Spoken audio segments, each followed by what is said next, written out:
পশ্চিমবঙ্গের এক প্রত্যন্ত সীমান্তবর্তী গ্রাম শুঁটিয়া, যেখানে ভয় ছিল নিত্যসঙ্গী আর ন্যায় বিচার ছিল বিলাসিতা, যেখানে ধর্ষণ, খুন, সন্ত্রাস সবই চলত রাজনৈতিক ছত্রছায়ায়।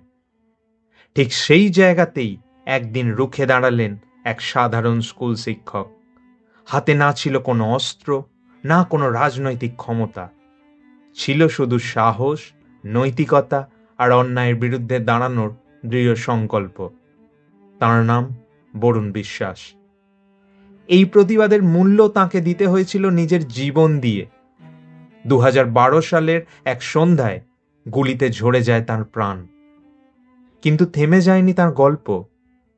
আজও বরুণ বিশ্বাস মানে সন্ত্রাসের বিরুদ্ধে প্রতিবাদ, নীরবতার বিরুদ্ধে উচ্চারণ আর অন্যায়ের সামনে মাথা না নোয়ানোর এক জীবন্ত প্রতীক।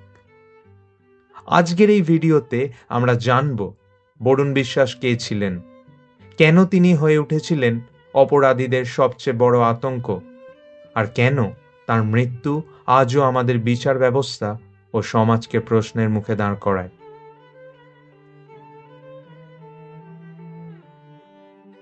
বরুণ বিশ্বাস একজন ভারতীয় বাঙালি বিশিষ্ট সমাজসেবী ও শিক্ষক, যিনি পশ্চিমবঙ্গের উত্তর 24 পরগনার শুঁটিয়া অঞ্চলে ঘটে চলা গণধর্ষণের প্রতিবাদ করতে গিয়ে দুষ্কৃতীদের হাতে প্রাণ দেন। একজন সাধারণ মানুষ হিসেবে সাধারণ মানুষের বিপদে পাশে দাঁড়িয়ে সাহস জোগানোর চেষ্টা করেছিলেন তিনি। প্রতিবাদের জ্বলন্ত প্রতিমূর্তি ছিলেন বরুণ বিশ্বাস। নির্ভীক, অকুতভয় এই শিক্ষক রাজনৈতিক ছত্রছায়ার বাইরে এসে এককভাবে অন্যায়ের বিরুদ্ধে রুখে দাঁড়ানোর সাহস দেখিয়েছিলেন। তাঁর এই পদক্ষেপে গ্রামের মানুষেরাও অন্যায়ের বিরুদ্ধে প্রতিবাদ জানানোর সাহস পেয়েছিল। তিনি হয়ে উঠেছিলেন আক্ষরিক অর্থে জননেতা। 1972 সালের 12 সেপ্টেম্বর উত্তর 24 পরগনার প্রান্তিক গ্রাম শুঁটিয়ায় বরুণ বিশ্বাসের জন্ম হয়। বরুণের বাবার নাম জগদীশ বিশ্বাস ও মায়ের নাম গীতা বিশ্বাস। বরুণ তাদের ছোট ছেলে। তাদের আদি নিবাস ছিল বাংলাদেশের ফরিদপুর। 1971 সালে বাংলাদেশের স্বাধীনতা যুদ্ধের সময় তারা উত্তর 24 পরগনার শুঁটিয়ায় এসে বসতি স্থাপন করেন। জগদীশ বিশ্বাস তার সন্তানদের লেখাপড়ার খরচ চালানোর জন্য দিনে দিন মজুরি করতেন এবং রাত্রে যাত্রা দলে গান পরিবেশন করতেন। ছোটবেলাটা খুব অভাবের মধ্যে দিয়েই অতিক্রান্ত হয়েছিল বরুণের। বরুণের শিক্ষা জীবন শুরু হয় ভরাডাঙ্গা হাই স্কুলে।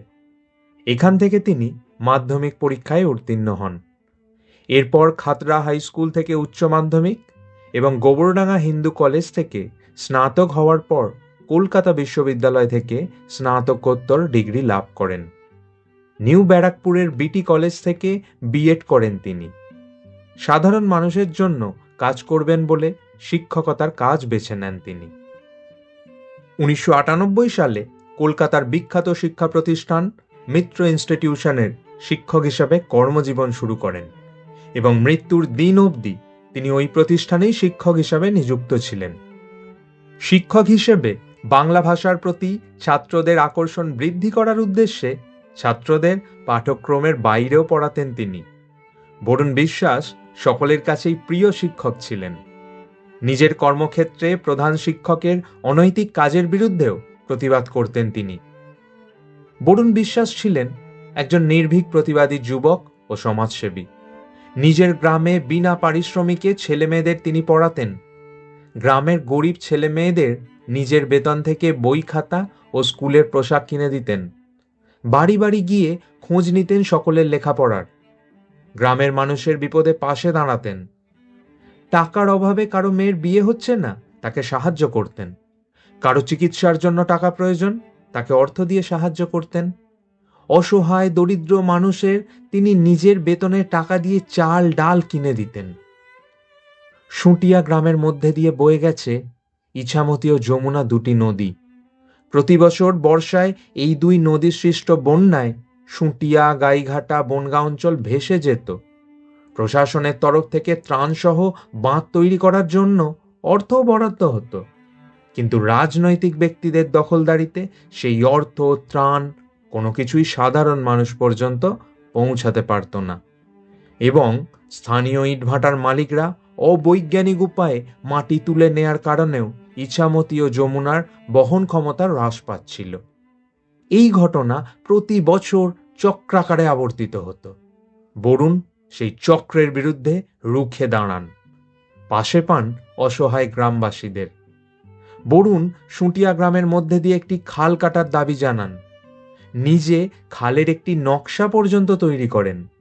ক্রমশ সেই দাবি জোরালো হতে থাকে।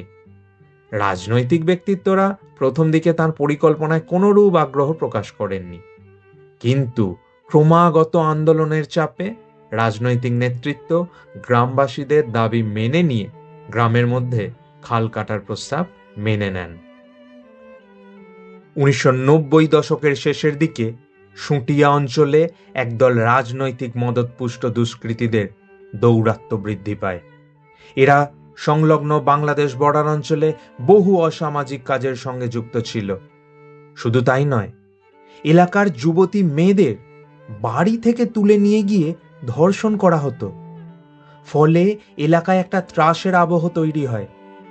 পুলিশের কাছে অভিযোগ করেও কোনো ফল হতো না। সবই ছিল রাজনৈতিক মদতপুষ্ট। 2000 সাল থেকে 2002 সালের মধ্যে এই অঞ্চলে খুন ও ধর্ষণের ঘটনা বহুমাত্রায় বৃদ্ধি পায়। সরকারি মতে 33টি ধর্ষণ ও 12টি খুনের ঘটনা ঘটে, কিন্তু বেসরকারি মতে সংখ্যাটা আরও কয়েক গুণ বেশি। ওই অঞ্চলের মহিলাদের বাইরে বেরোনোই দায় হয়ে দাঁড়িয়েছিল। সাধারণ মানুষের মধ্যে ক্রমাগত এই অন্যায়ের বিরুদ্ধে ক্ষোভ জমা হচ্ছিল। তারা প্রতিবাদী হওয়ার সাহস পাচ্ছিল না নিজেদের নিরাপত্তার কারণে। বরুণ বিশ্বাস এই জঘন্য অপরাধের বিরুদ্ধে রুখে দাঁড়ান, পাশে পান কিছু অল্প বয়সী ছেলে মেয়েদের, যারা তাকে শ্রদ্ধা করত ও ভালোবাসত। 2002 সালের 1 আগস্ট সুটিয়া বাজারে প্রথম প্রকাশ্য প্রতিবাদের আহ্বান জানানো হয়। বরুণ ও তাঁর অনুগামীরা ধর্ষণের বিরুদ্ধে একটি প্রতিবাদী মঞ্চ গড়ে তোলেন এবং নাম দেন সুটিয়া গণধর্ষণ প্রতিবাদ মঞ্চ। ওই মঞ্চ থেকে তাঁরা ধর্ষণের প্রতিবাদ ও অপরাধীদের গ্রেপ্তারের দাবিতে আন্দোলন শুরু করেন। প্রতিবাদী জনসভার মাধ্যমে আন্দোলন জোরদার করে তোলেন। 16 আগস্ট এসডিও, এসডিপিও, ওসির কাছে ডেপুটেশন জমা দেয়া হয়। তার ফলস্বরূপ প্রশাসনিক স্তরেও এক চাঞ্চল্য তৈরি হয়। বরুণ উপরের মহলে চিঠি লেখেন প্রশাসনের নিষ্ক্রিয়তা নিয়ে।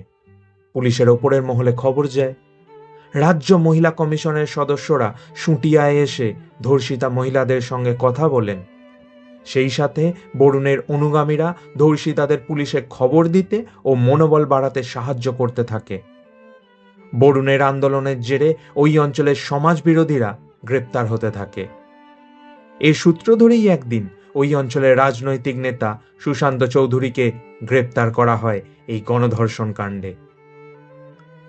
এলাকায় স্বস্তির বাতাবরণ তৈরি হলেও বরুণের জীবনে অন্ধকার ঘনিয়ে আসে। জেলে বসেই সুশান্ত বরুণকে খুনের ছক কষতে থাকে।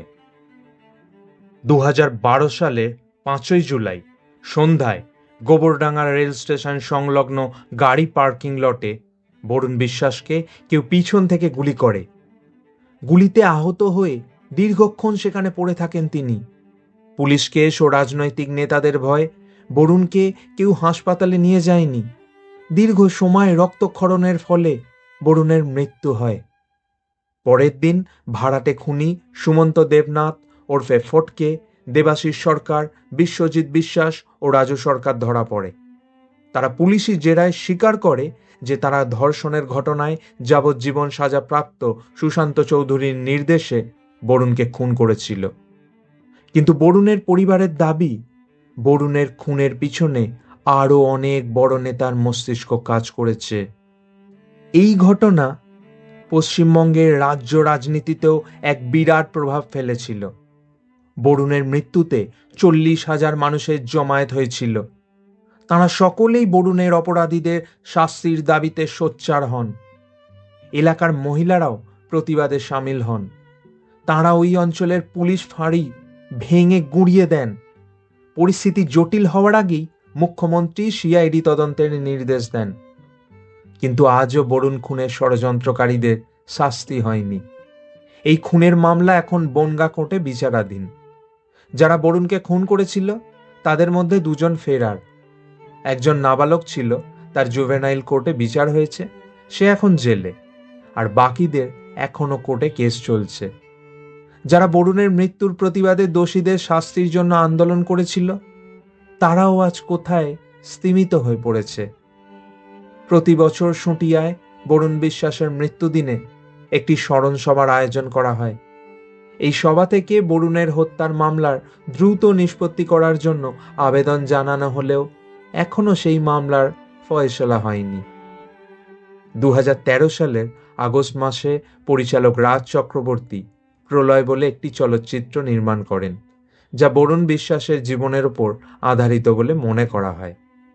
এই চলচ্চিত্রে বরুণের ভূমিকায় অভিনেতা পরমব্রত চট্টোপাধ্যায় অভিনয় করেন। ভিডিওটি ভালো লাগলে লাইক এবং শেয়ার করবেন। কেন করবেন? কারণ সব বাংলায় গত প্রায় 10 বছর ধরে বাংলা ভাষায় সঠিক ও নিরপেক্ষ তথ্যভাণ্ডার গড়ে তুলতে আপ্রাণ চেষ্টা করছে। সস্তায় জনপ্রিয় হওয়ার মতো ভিডিও সব বাংলায় বানায় না। অনেক পড়াশোনা করে বাঙালির জন্য বানায় এই সমস্ত ভিডিও। আগামী প্রজন্মের জন্য বাংলা ভাষাকে বাঁচিয়ে রাখার জন্য এই ধরনের কাজে আপনার একটি লাইক ও শেয়ার মূল্যবান।